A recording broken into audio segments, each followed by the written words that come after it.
All right, semi-state night in high school football, and we start off the program with Greg Rakestraw.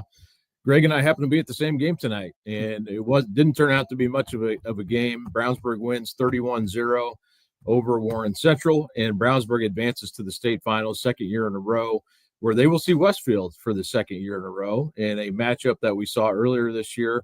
First of all, Greg, thanks for coming on. Your takeaway from this game, which I think we talked a little bit before the game, didn't know how Keon Thomas, if he was going to play. He did play, definitely not 100%. Talking to JT Whitaker after the game tonight, I don't know that would have, hard to say how it would have affected things, Sure. But at the same time, Brownsburg just a really, really good team and in every area. And it's just they're going to be hard to beat no matter who's on the other side. Correct. I think overall tonight's game, I don't think we're surprised who won. I think we're surprised by how they won, just because Warren played so well in beating Center Grove last week. But Brownsburg is a team that just doesn't have many flaws. They've kind of had the one hiccup against Avon, and maybe Avon seemingly has had the best formula in terms of scoring points. And I haven't done this math, but my guess is if you added up all the points that Brownsburg would have allowed this season, the 76 that Avon got in two matches is probably more than half than what everybody else has scored against Brownsburg so far this year. And what strikes me about this Brownsburg team, and I had them twice. I had their regular season finale against Hamilton Southeastern, and they just don't seemingly have a weakness. They're really good at everything. They're not dominant in everything, but tell me where they make a mistake. And they just don't. Offensively, they can run the ball, they can throw the ball. Defensively, other than those Avon games, they've not given up more than 23 points in a given game this year. Special teams, Will Orlando is pretty solid. So good luck against Brownsburg. Now, obviously, Westfield played them to a 14-10 game back in week number 6. I frankly think Westfield is a lot better now than they were then. They have done something that Brownsburg did exceedingly well last year, is play a 2-quarterback system. And I can tell you in coaching and talking with Coach Josh Miracle, they have kind of patterned what they do based off of what Brownsburg did offensively last year. So it wasn't exactly a great game tonight, which is not the norm when Kyle and I are at the same game. But I do think we will see a fantastic 6A championship game next week. Yes, please promise us that, football gods. That we'll definitely take. It's funny because Brownsburg. I was talking to Brandon Sharp tonight and John Hart about this, but it's like last year they had all these magical high wire acts and last second wins and huge comebacks. This year it's been I did the math quickly. I think an average of 27 points per game in the 4 wins. On average. So there has been no drama in these tournament games. It's been the exact opposite, which I know John Hart appreciates that, but and maybe the fans do too, but us journalists and reporters, we like some excitement down the stretch. Well, a couple of things I will share with you, and it's not about Brownsburg, but it's just kind of overall. Kyle, the last 3 weeks, my games have been decided on last play, and third to last play. I have no room to complain. Just like none of us can complain about the weather tonight. The weather was so good for 13 consecutive weeks. We had to have a reminder as to why we appreciate indoor football on Thanksgiving weekend. We all got that tonight, at least those of us in the southern half of the state or southern 2/3 of the state, especially. But in terms of as it relates to Brownsburg, this kind of hit me in kind of doing interviews for today's game earlier today, that last year, once Brownsburg kind of rewrote the narrative as to what their postseason path looked like, because if we go back to last year, and you touched on this, they're down big to Ben Davis in the sectional final. And it is, here they go again. Well, they find a way to win. They're down to LN almost all of the game, and they drive and score to win the game in the closing seconds. Not as much drama needed, but still very competitive games in terms of both Center Grove and Westfield. But once they kind of had that the monkey off their back of not being a good postseason team, and once they won that first state championship, you kind of had the feeling, hey, this could be the start of something big at Brownsburg. And clearly, again, Westfield has other ideas, but you kind of get the idea, knowing how good they are this year, how many key pieces are back next year. This could really be the start of something special at Brownsburg High School. Absolutely. Yeah. And I think Westfield, they're trying to get over this hump too now of getting to the 6A finals so many times. So that adds some drama, I think, too, with Westfield trying to break through finally. And they've been right there. Two of those games, Center Grove a couple of years ago, or was that maybe Right. 3 years ago? And then Brownsburg last year, they're right there. So I expect that'll be a fantastic game on it'll be a week from tomorrow. Just to ask you quickly, Greg, anything else catch your eye tonight? I know we were out covering that game at Brownsburg, but there were some good games, and I thought the Roncalli Heritage, and we're going to talk about that with Rob Brown in a minute here, but that one was surprising from a lopsided standpoint, for sure. I thought that'd be a great game. That was the storyline to me, was that, we've had some pretty close games in the playoffs, and we've had some upsets in the playoffs. Tonight, the story was the games were not more competitive. The fact that, I thought Roncalli had a good chance, just because, again, once you get to this round, I do think home field advantage is such a big deal because of the travel that is usually involved. Not the case in terms of 6A South, but almost the case, everywhere else. But if you told me that Brownsburg was going to beat Warren Central, not surprised. Tell me they win by 31, surprised. Tell me Roncalli is going to beat Heritage Hills, not overly surprised. The fact they won by the margin in which they did, very surprising. Obviously, the story out of Lures, with Lures, thumping Knox at 35-0 again. Surprised Lures won? Not really. Surprised that they won and held Miles McLaughlin so much in check. Absolutely. I would even say South Putnam going to Milan and winning 33-7 is a bit of a surprise. So tonight seemingly was more about the margins of victory, more so than who actually won those games. Yeah, you're right about that. There was a lot of lopsided games. I know Pioneer had to come back; they were behind actually, and they ended up winning handily in that one as well. But good to see Maryville break through. They have not been able to win these semi-state games ever. So cool that they have made it, and they'll play New Pal, which not a great prize for your Lucas Oil Stadium trip, but nonetheless, happy to be there for sure. I was going to say, Greg, too. Also, it felt like Warren early in this game tonight that the defense kind of held up a few times. They forced them to kick a field goal.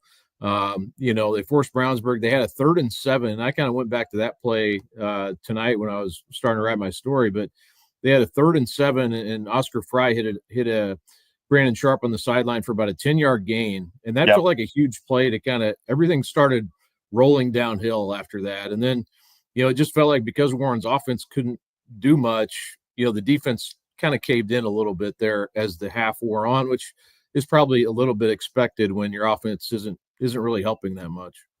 No, and again, I didn't, I just like you, I keep handwritten stats during the high school football. You don't have to worry about that next week with having a full stat crew at Lucas Oil Stadium.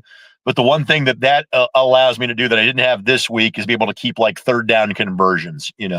I'm pretty good at doing passing stats, rushing stats, penalties, punts, timeouts, etc.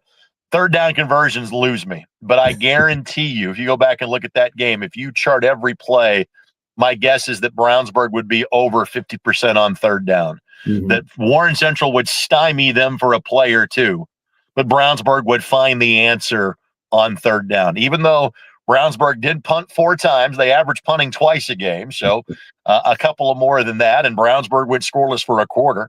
In the 3rd quarter, it was just too much on both sides of the ball from Brownsburg tonight. Yeah, and we'll see. Warren is not. They will. And Jeremy Finch, or tonight he was. He made some plays that were. She did. Like, oh, don't run towards him because he's gonna stick you. And he had a good game tonight. He had finished off his career in a strong way. But a lot of those guys are back for Warren. I mean, you look around at the guys who played tonight, like a lot of them will be back next year. So that and I talked to JT Whitaker about that tonight, but there's something building there on the east side again. I think they're definitely going to be stronger next year, even without JJ Finch and some of those guys. They're still going to be very good. Correct. And Finch graduates. I want to say Reed and Harris in terms of the defensive backs graduate. I know Rollins and maybe Scholler along the offensive line are seniors, but they will return more than most. And given how much they lost on defense. Offensively, they were pretty mediocre last year. They were a better offensive team, even with being shut out tonight. But think about how good they were on defense. I mean, really, last year, it was Elkins and Finch that came back. You get a starting caliber player that transfers in Sean Fox from Lawrence Central. But those other kids that played were a lot of program kids that were backups last year. And so I said this on the broadcast tonight. It's going to sting for a few days. And 8-5 may not sound impressive. This was a wildly successful season for Warren Central. They probably got to this stage of the tournament probably 1 year ahead of schedule. You can't replace a kid like Jeremy Finch. But if you give me a defense with Dex Smith and Calvin McDonald and Sean Fox and give me all of those offensive pieces back next year, I can win some football games with that. And I think that's exactly what JT Whitaker and staff will do a year from now. They will, again, there is this obvious caveat that because of player movement, teams can look drastically different. But I think if that group stays together at Warren, I think they're one of the favorites next year. And just like I would think Brownsburg is one of the favorites next year, and Westfield will be one of the favorites next year, because again, they both have so many pieces that will come back, especially on the offensive side of the ball. Well, thanks so much, Greg. We'll talk to you soon. If probably see you Monday at the at Lucas Oil Stadium, actually. So won't be long, my friend. Thanks, buddy. We'll see you Monday. All right, thanks, Greg. And we go from Greg Rakestraw to Rob Brown, was on the IHSAA Champions Network call tonight for the game I thought was going to be the game of the night, Rob. And Roncalli made it their game of the night. Heritage Hills, not so much on their side, but as you can see, the scores rolling through in the bottom line, and Roncalli is one of those scores, 42-14 over Heritage Hills tonight. Rob, how did it happen like that? Because I think almost everybody thought this was going to be a down to the wire type of game. Well, Kyle, the celebration is raging on the south side. I'm coming to you from the parking lot of an establishment that will not be named, but there's a lot of good feelings on the south side right now as the Royals are heading to the state finals for the 14th time. First time since 2020. Yeah, there was a lot of anticipation about this one. You wrote during the week about the only other time these teams met back in 2000. What's referred to around the south side is the Jay Cutler game, where Heritage Hills came up here and beat Roncalli 27-0. Jay Cutler had 4 touchdown passes for Heritage Hills, and as a defensive back, picked off 3 passes. And then Heritage Hills won state the next week. Roncalli won the opening kick, got the opening kickoff as Heritage Hills deferred, and the Royals had an 8-minute drive and scored. So took off 8 minutes off the clock. And then Heritage Hills, we talked in the pregame show, neither team had turned the ball over in over 4 games. Roncalli had gone 4 games, Heritage Hills 5, and Jet Goldsberry threw a pick on the first possession of the game for Heritage Hills. And then the very next play, Roncalli turned it over and gave Heritage Hills the ball at the 20-yard line. But then Heritage Hills was stopped. Roncalli stopped Heritage Hills 1st and goal at the 3 on 4 plays. And so Heritage Hills still didn't score. And then Roncalli ended up mid-second quarter, scored a touchdown up 14-0. But Heritage Hills then drove down, 10-play drive, scored with 18 seconds to go. It's 14-7. And the momentum's back on Heritage Hills' side. And you thought, okay, Heritage Hills is going to come out, get the ball to start the second half. And if they do what they did on that last drive of the quarter, they're going to tie the game, and it's anybody's game. And then to start the second half, one of the craziest plays I've ever seen in a high school football game. Roncalli kicks off to start the second half, and it's kind of an intermediate kick that's drifting because the wind kind of picked up at halftime. And it's an intermediate kick that's drifting toward the home sideline. And the receiver for Heritage Hills is coming up, and he realizes the ball is going to go out of bounds and it might hit him. So he goes to check up at about the 10-yard line. And as he does, his leg buckles and he drops to the ground. And instead of the ball going out of bounds, the ball checks up like one of your sand wedges and hits the 9-yard line and just comes to a dead stop and just lays there. Wow. And the Heritage Hills player can't move because his leg is buckled and he's now injured, and it's a live ball and Roncalli falls on it. So now instead of Heritage Hills continuing their momentum from the second quarter, Roncalli now has the ball first and goal at the 9 to start the second half. And they score 2 plays later. So now instead of it being maybe 14-14, it's 21-7. And then Heritage Hills comes down 3 plays later. Goldsberry throws another interception. Roncalli scores again, and it's 28-7. And all the momentum that Heritage Hills had built up at the end of that second quarter drive is out the window. And after that interception that Roncalli turned into a score on the next Heritage Hills possession, now Heritage Hills has to throw the ball, and Goldsberry, who had injured a knee in, I believe, the sectional semifinal, he played with the brace on. He gets sacked. His leg gets bent awkwardly. He has to be helped to the bench, did not return. And that was pretty much it in terms of any hopes for a Heritage Hills comeback. Roncalli then went almost exclusively to the run game, tacked on a couple touchdowns. Heritage Hills got one late, and that was pretty much all she wrote. Wow. So, yeah, that obviously changes things for Heritage Hills. And we had Kyle Soakland had mentioned earlier this week that we had him on to talk about this game. And he mentioned that about Goldsberry and that he hadn't been playing much defense since that time, because of that injury, unfortunately. But you know what? Yeah, he had 2 tackles for loss in the first half. Well, I guess he hadn't played much since then, up to this point. I mean, right. But he was very active defensively.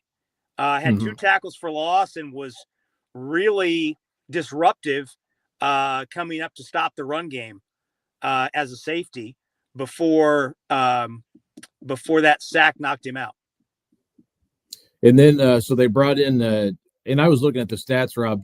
Tice Winchell came into the game at quarterback for Heritage Hills, and didn't look like he had a whole lot of success either, passing wise. Well, but he came in the game when it was 35-7, so he's in a tough spot where the defense knows he has to throw the football. So you can kind of tee off, rush 3, drop 8, and there's not a lot of windows. Yeah, he's throwing to an SEC receiver in Tyler Ruxer, but there's a lot of tight windows there. The defensive backs are sitting on routes, and they're rushing 3, rushing 4, and that's a tough situation to put a backup quarterback in.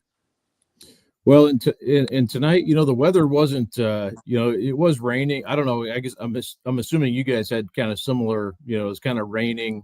It was better. It was better in the second half, but the football got a little slippery. There was the touchdown pass, actually the Roncalli's second touchdown, the touchdown pass that Colin Ash threw in the second quarter. He actually, as he went to cock it back and throw it, as he brought it up to his chest, he lost it.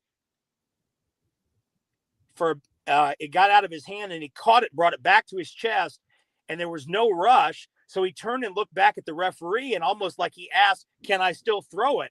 And the referee nodded his head. So Ash went back and cocked it and threw it again and threw it downfield.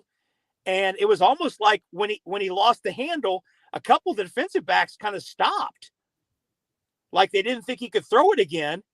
And it allowed Luke Rader to kind of have a seam to move his route into, and it turned into a 43-yard touchdown pass. Wow. Maybe he planned that all along. I don't know. There were a lot of weird things that happened in this game, and we were talking after we got off air. It was almost like there were 3 or 4 like quirky, weird things that you normally don't see, and all of them broke Roncalli's way. It was just kind of that night for Roncalli.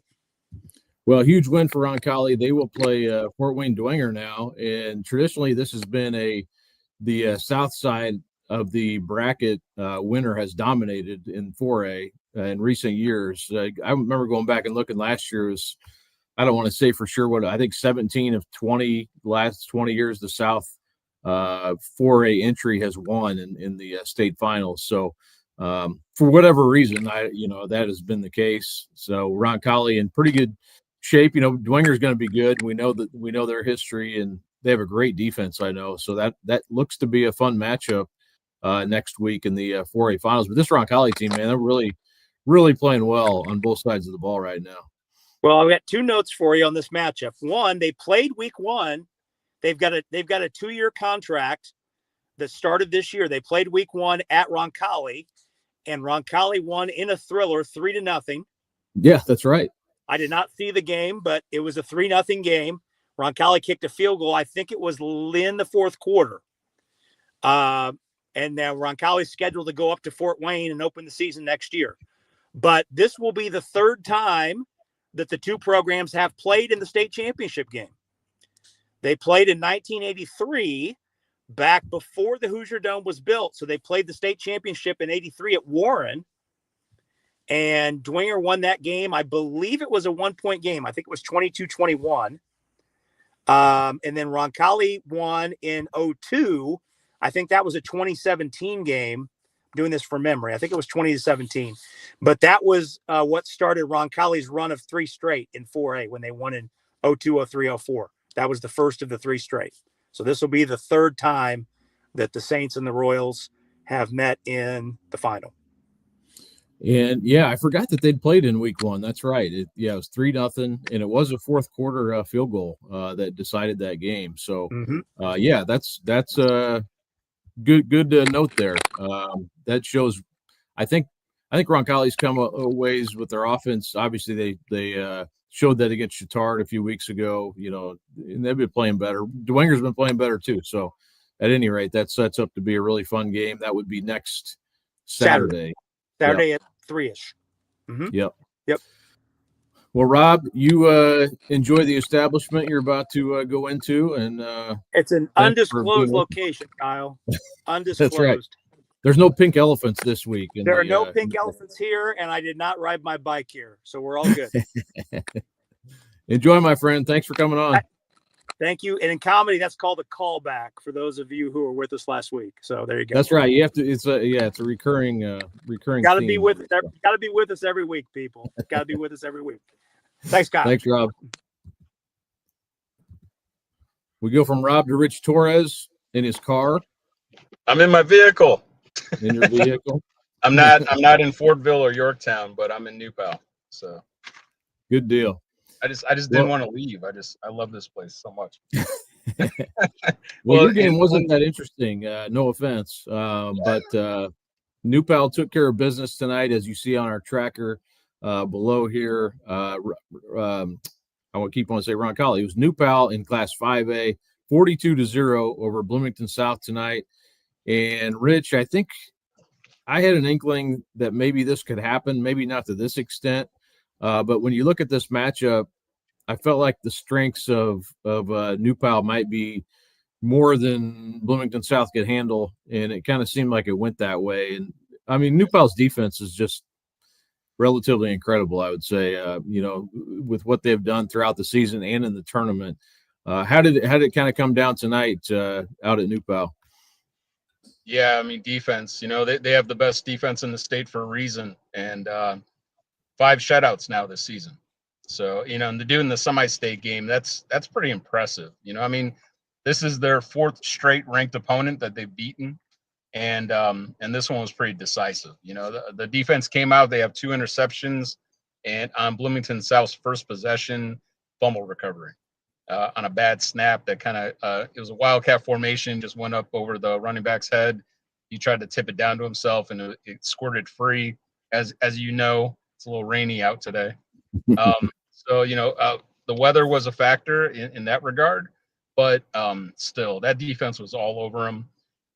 Bloomington South's first down was on a penalty, and it didn't happen until late in the first half. So they had issues moving the ball. They shut down. New Pal shut down that running game, made them pass. They had some success in that area, but not enough to break free. They did have a situation in the first half where they were deep in the red zone. They were actually on the 2-yard line. New Pal was only up by 3 scores at that point.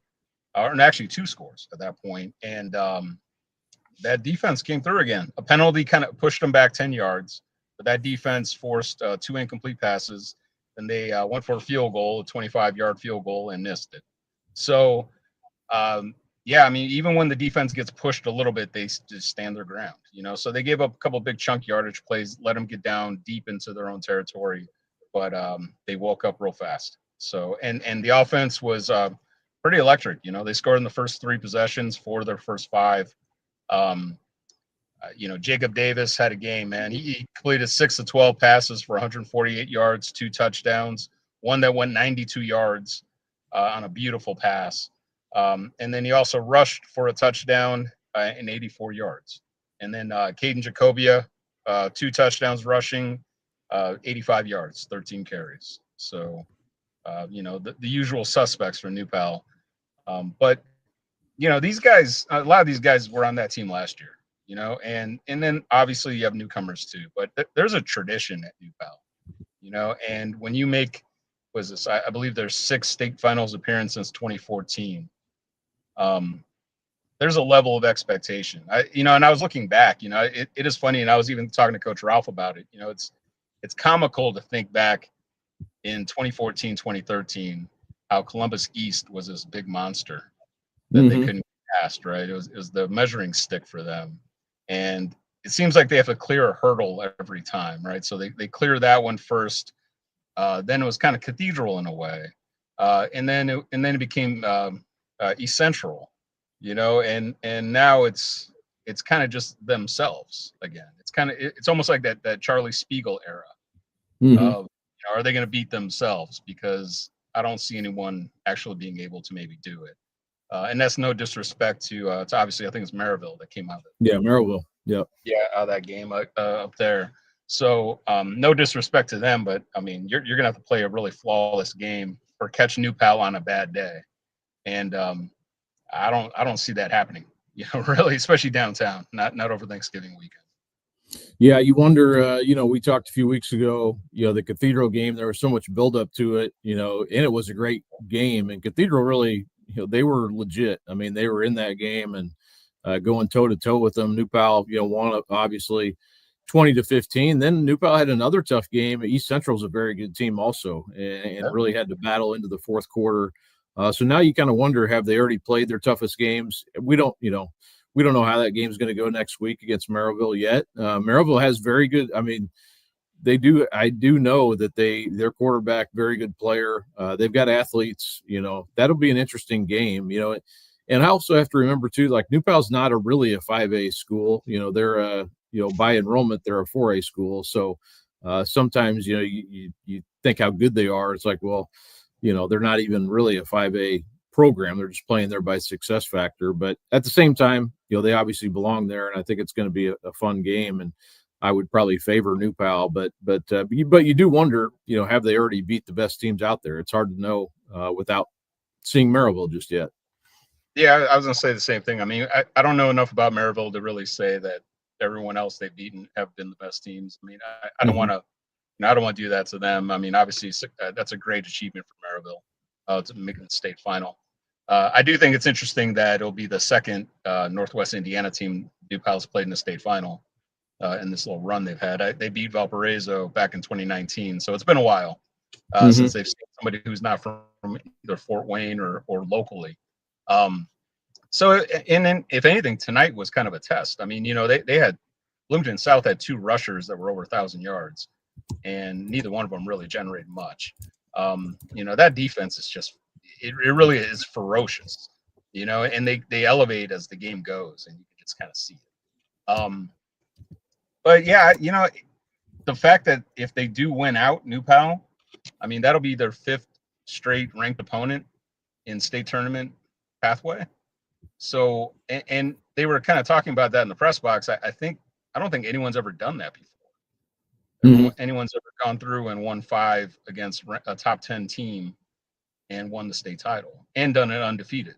So, I mean, you know, talking about that legacy, I mean, they're kind of adding to it, you know, and if they pull that off, I mean, that's pretty big. And then you think about too, from the full circle aspect of it, in 2014 they won the 4A title, and then they got moved up to 5A in 2015, and they lost that crazy game, against Fort Wayne.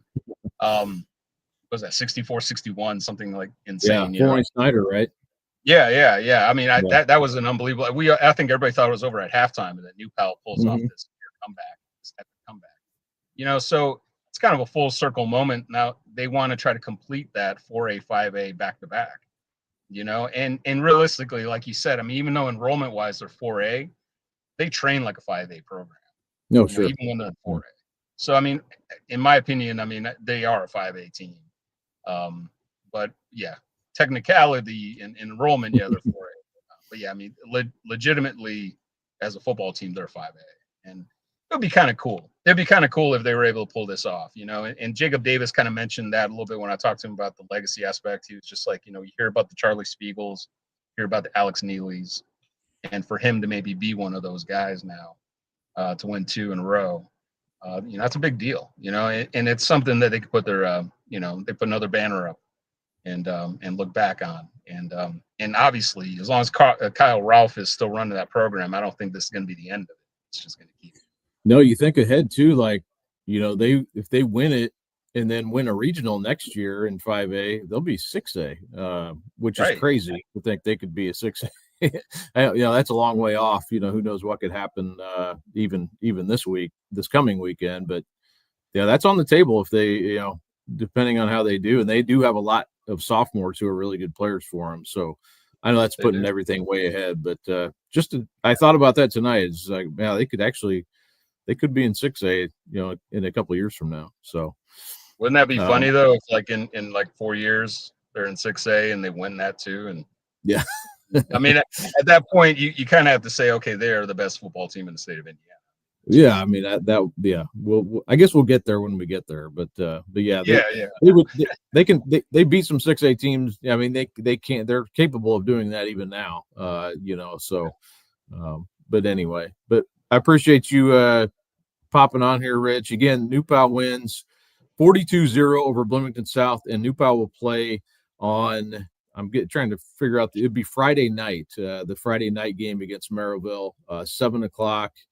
I believe that game will start. So Friday night, and then Saturday night will be the 6A game this year. So I think I have that right. So, but at any rate, I need to get a different ring light. I think I'm a little whitewashed over here. Yeah.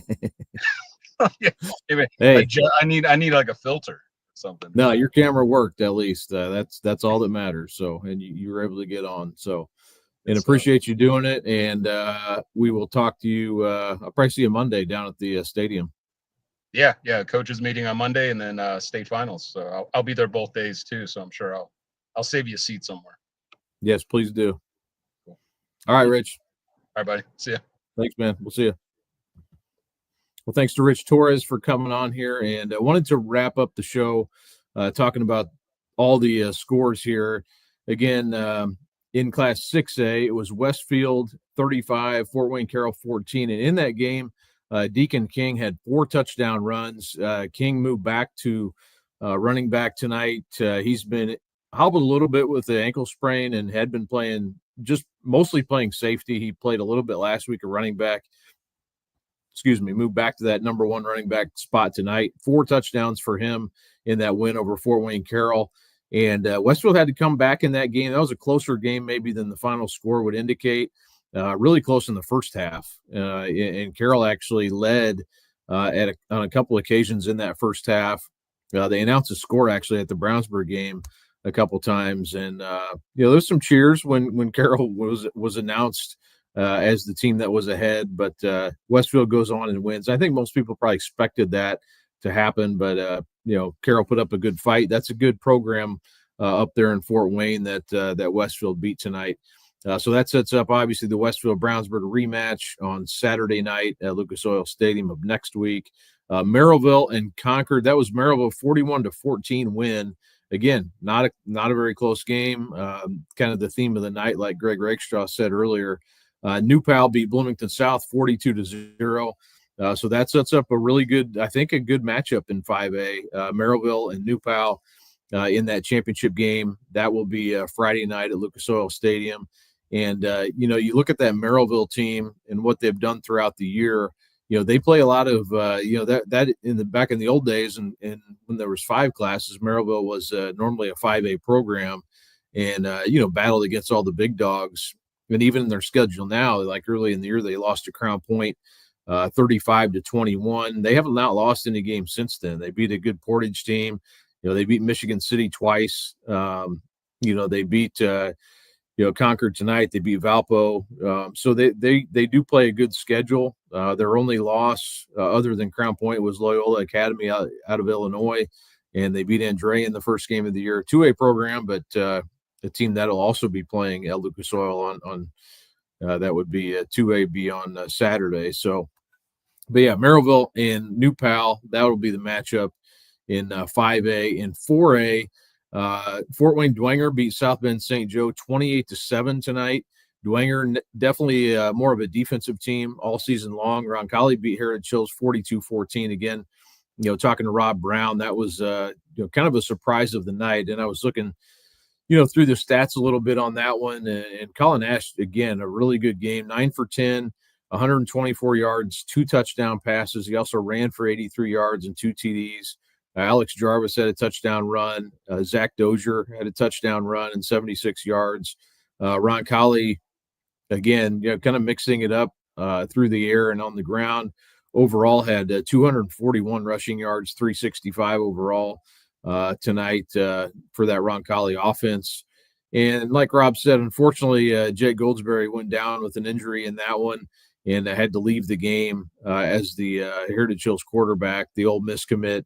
Ends up 6 for 14 for 51 yards and 1 touchdown. Had threw 2 interceptions. He did run for 65 yards, but not really nearly enough tonight for Heritage Hills, which goes down to defeat to Roncalli.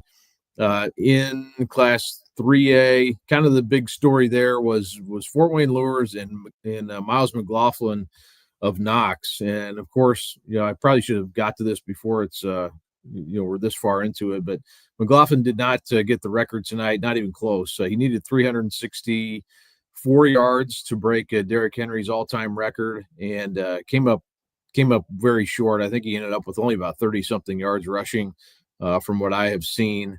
So, yeah, I mean, and I know there's going to be people on, talking about how, this is kind of the nature of social media, and you don't want to amplify it too much because it's a kind of a minority of people who are the loudest at times, but saying that he's playing a bad schedule and all the negative things that you hear sometimes from people who should know better, but you play who you play. I mean, McLaughlin, from all accounts, and I've met him and talked to him before, really good kid who grew up in Knox. He was not like he was brought in to trample over everybody and run for 11,000 something yards. He grew up there. He played there.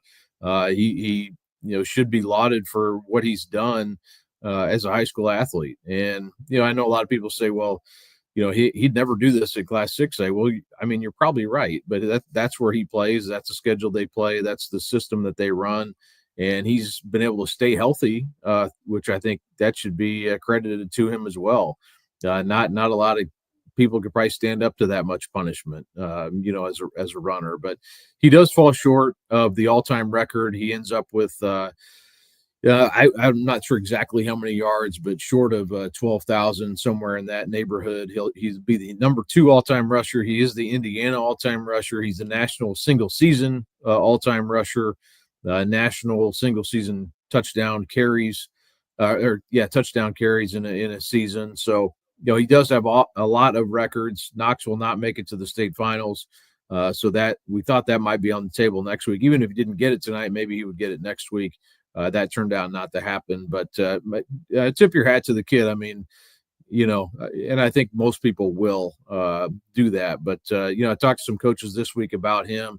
And all of them talked about what a great kid he was, and how he'd talk to them after the game, and his super sportsmanship-like kid. So I think a lot of good things came out of the Miles McLaughlin story. I don't know where he'll end up going to school. I don't know. Ball State has offered him some other schools at that level. Could be an opportunity for him as well. So we'll see what happens from that standpoint. But, and also Lures, great job by them. They are obviously a very good defense up front, especially, and a good offense, a little bit younger on offense, but that Lures team, that Lures program, you always know with their record, they play so many bigger schools that the losses that they have a lot of times are to 6A or 5A programs. So that'll be, they will play Brownstown Central, which beat Lapel tonight, 31-21. So the Lapel story comes to an end tonight, 13-1 season, and Brownstown Central makes it for the first time in Reed May's tenure as coach, longtime coach there, one of the highest win totals of anybody in the state. So congratulations to him and to Lapel on a great season. That's been a great story as well. They come up one step short of Lucas Oil Stadium, but a really great year. And I think, even though they're going to lose a lot, including Devin Craig, their quarterback, a lot of those guys on the defensive side will be back next year. So I wouldn't pull the plug on Lapel just yet. Also in 2A, Andrean beats Adams Central 24-19. So Adams Central, the defending 2A champs, are out. Andrean avenges that loss they had to Adams Central last year. So Andrean will play Brownstown in the 2A game on Saturday. Pioneer came back, beat South Adams 31-14, and South Putnam beat Milan 40-7. So you'll have South Putnam playing in that 1A championship.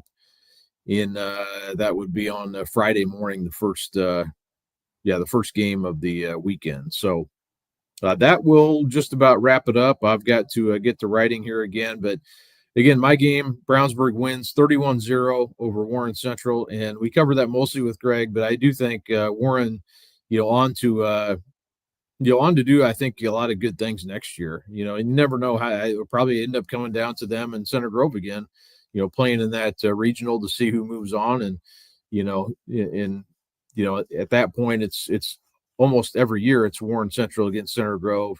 It could be something different, I would think, but if it stays the way it is now, that sectional very winnable for Warren. They have a team that should be really good. You got a lot of talent coming back next year. So we'll see what happens with that, but I think a very solid base is set there for Warren to move forward next year. Brownsburg moves on to play Westfield in that 6A title game. Should be a great game, and two teams very familiar with one another. So that'll be a fun way to end the season on Saturday night next week at Lucas Oil Stadium. Stay tuned. Plenty of coverage from us at IndyStar.com throughout the weekend. And then don't forget, too, Gibson Southern and Cascade play on Saturday night. So that's one game we didn't talk about, but that game will be coming up Saturday night. That could be the game of the weekend. We're due for a good one in the semi-state round, I would say, after tonight's so many blowouts. But hopefully that'll come to fruition tomorrow. It should be an awesome crowd and a little bit better weather, I think, from what I heard. So if you have nothing else to do, come out to Cascade and watch a really good football game on Saturday night. So, again, thanks for joining me here, and we'll talk to you next time.